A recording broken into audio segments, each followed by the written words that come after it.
It's Matt along with Angel, and we're in for a spooky time in February. More likely, though, Halloween Veronica's finally show, and we'll see why she scares a lot of people. So stay tuned.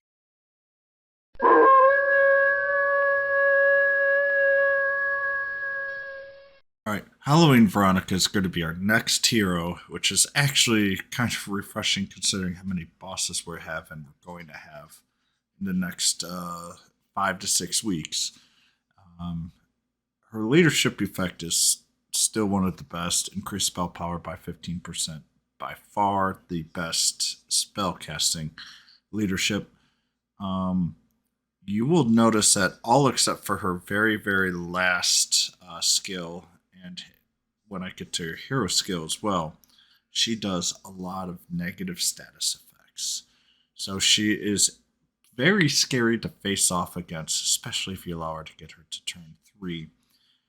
And she has the ability for her first skill to keep her damage down, reduces damage taken by 30% when HP is greater than 50 for her first awakening. Um, and on top of that, um, if she is slept or confused when any enemy by a feat attack, and that could be hers or an ally, she will attack with Darko Lantern if within range, and that range is anywhere from 1 to 4. Darko Lantern inflicts a very large amount of SAM spell damage to an enemy, which is actually a pretty powerful skill.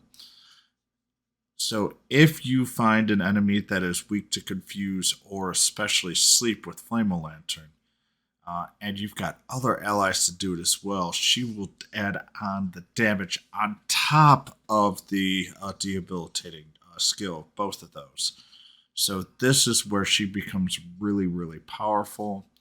For PvE, it's above average, but for PvP and Guild Wars especially, she is a very powerful and scary unit. Um, so if you have a team that has any confusing or sleep chance, she will almost always pair very well as long as you are not like Sam immune. And in all honesty, that's probably her biggest weakness is some of the people that you are going to want to attack using her is Sam immune. But even still, she still is very good at confusing and putting enemies to sleep. And even with our third awakening, even if the damage only does 50 attack, it's 50 extra damage. And it's just extra damage. It doesn't take away from your MP. So, and it's when anyone does it. So she could be just adding that damage overall. So even her negative is not that much of a negative. Oh, let's just finish the awakening skills. A zap and whoosh is 2 and 4, and the last one gives her 100 more HP, which remember helps her reduce her damage over the long run. So that's pretty important. Her first skill, Panic Ball, deals medium spell damage and can occasionally confuse them. If they're weak to confusion, it's a near guarantee. And if they are Zam spell, if you got her third awakening, that's additional damage as well. And with the Flame Lantern, if anyone's weak to sleep, she will guarantee to put them to sleep. This is a first spell damage as well. The spell damage is just nice. And in all honesty, unless if they're weak to Zam, this is going to be the main spell that you're going to be using with the Flame Lantern because she does a large amount of damage overall with a chance of sleep that's still at 60%. And if they're neutral to it, that's still better than a coin flip and it's AoE. Um, if you are looking though for a confuse, you'll be looking for Panic Ball. The Darko Lantern, you're going to want to level up, but honestly, Veronica really, really hits hard at Third Awakening because of her dual ability to do both. And it's not limited to just her herself, it's any ally of yours that can confuse or sleep. And those are both super, super powerful.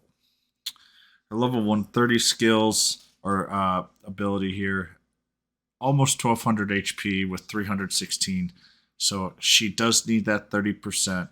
You can get her two-shotted basically by a lot of units overall. Her MP is 586, which sounds really high, but 128 here is still above 100, and her hero skill is almost 200, so she can get out of energy pretty quickly. She does not have the ability to gain MP either, so that's the real big negative on her. But her agility and wisdom are very high at 482 and good movement at 2. So with the MP, she should still be able to cast basically with her hero skill, depending on if you're doing Flame of Lantern. That means she will get basically 5 casts off.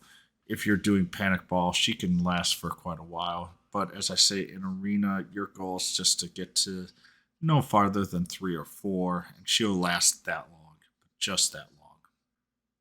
Her hero skill is Trick or Treat. I'm going to be reading the Halloween Surprise, but that's because it's the Trick or Treat here. It does cost basically 200 MP to cast. Now, remember, you're going to be able to reduce it to probably 150 at level 10. But the important peer here is inflict spell damage, which is okay for its line, but it does pretty much every negative effect at 20%. And so that includes sleep, stun, paralysis, charm, confusion, blind, poison, curse, physical lock, spell lock, breath lock, martial lock, bind. And along with her or any of the other skills that I said, Panic Ball and Flame of Lantern, she gets 100% evasion rate for 1 turn. Now, if you build a team around any of these effects and they land, say you have a paralyzed breath team, if they land on one of those things, that effect will last for 2 turns. This will only occur 3 times per battle, but having her instead of just turns 1, 2, and 3 at your choosing, basically, gives her a little bit more PvE effect, but also some pretty good PvP, especially if you have a very fast team. So this is just an absolutely incredible, and this is where Veronica becomes a little dangerous. But once again, she is weaker to breath and spell teams, and honestly, if you're not doing a breath or spell team, especially in real-time PvP, you're putting yourself at a lot of risk, especially starting next week. And I'm just saying next week is most people probably won't have her 120 right way, but even so, these are the type of units you're going to start seeing when you're depending on physical teams, and you really should be a breath, or at least have 1 or 2 breath on your team at all possible. Preferred weapon is going to be the main weapon here. They didn't tell here, so I'm just going to go with the Prank Broom right now.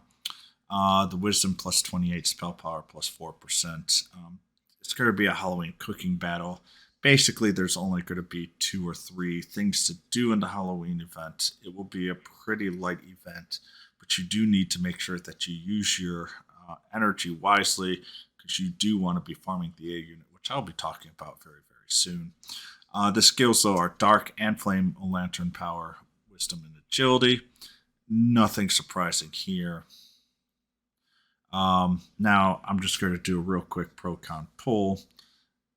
The 100% evasion rate when inflicting status ailments is pretty broken for PvP. You are going to want her to put a little bit more wisdom than normal and not HP. That's the only negative I have. That I would really like her 3rd awakening. I will try for the 1st awakening. If I do have her for the 3rd awakening, she may start breaking away from my full breath team, and I might start creating a different team for PvP. Her big con, though, is that Mexif is super expensive. But in all honesty, you don't really care for where you're going to really bring her for the most part, and that is for PvP type stuff where you really want to get through turn 3 or beyond. More importantly, that evasion rate when inflicting status elements is great for other people as well, so you can save her power when you need it. Very, very, very strong.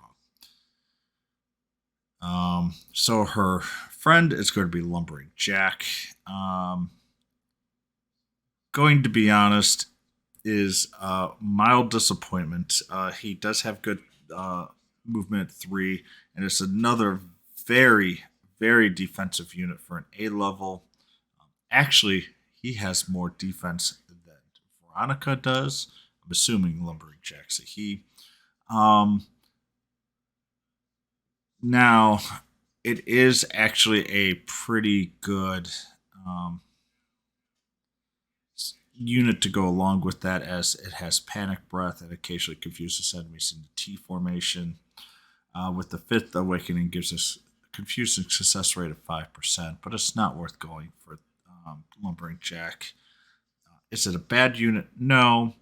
You're going to want to add another breath skill because it can have a deep breath, which lowers its own damage by 15%.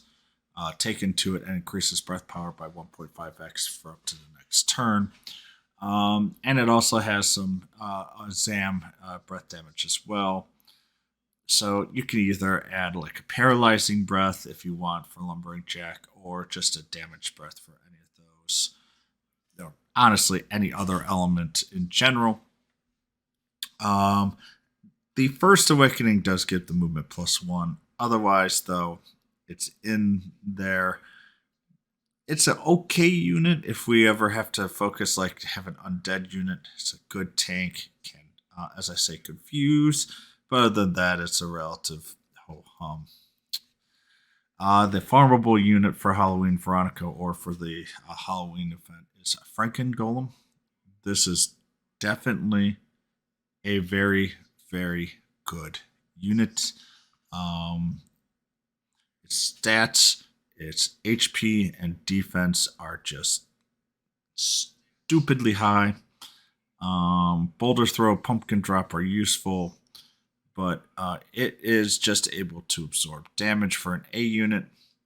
The Third Awakening gives more move lock success rate. Move lock is good. And 5th, it will give you a Boulder Throw if you're 1 to 3 range, which gives you another chance to block movement. Decent damager. Martial, the agility is 367.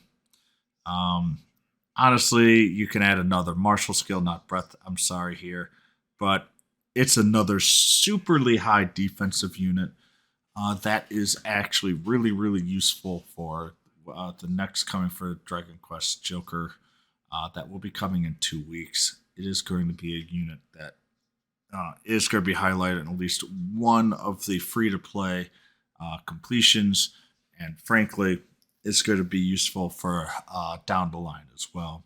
You're going to want to get him in Chapter 1, Episode 1 very hard.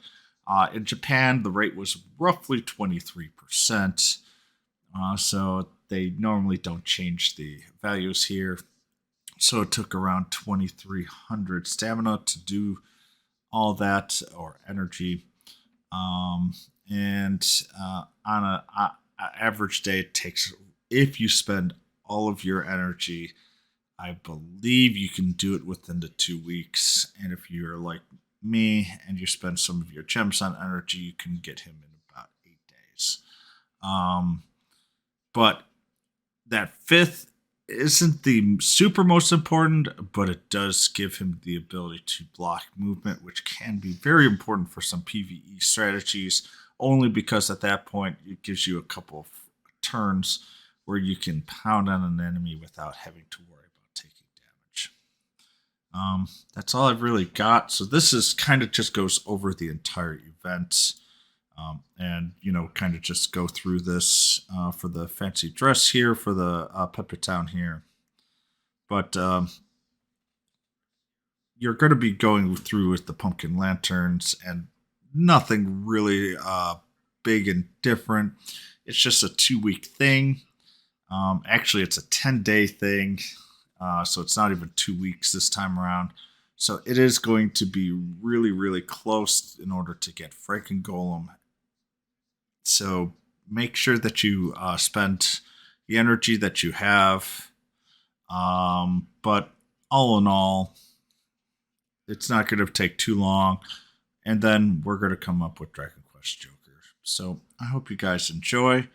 Um, there is going to be this very nice Halloween Scout that gives you 10x only, um, gives you some additional stamp related rewards. But what's nice is you get 2 guaranteed S units up to the 5th. I will probably just pull here, but all in all, we'll kind of have to take a look at everything. But I hope you guys enjoy. I know this was a little rambly. I don't like to combine both, but this is such a short event that's all I really can do for this event. But I hope you guys enjoy. Good luck. Have a spooky time. Bye.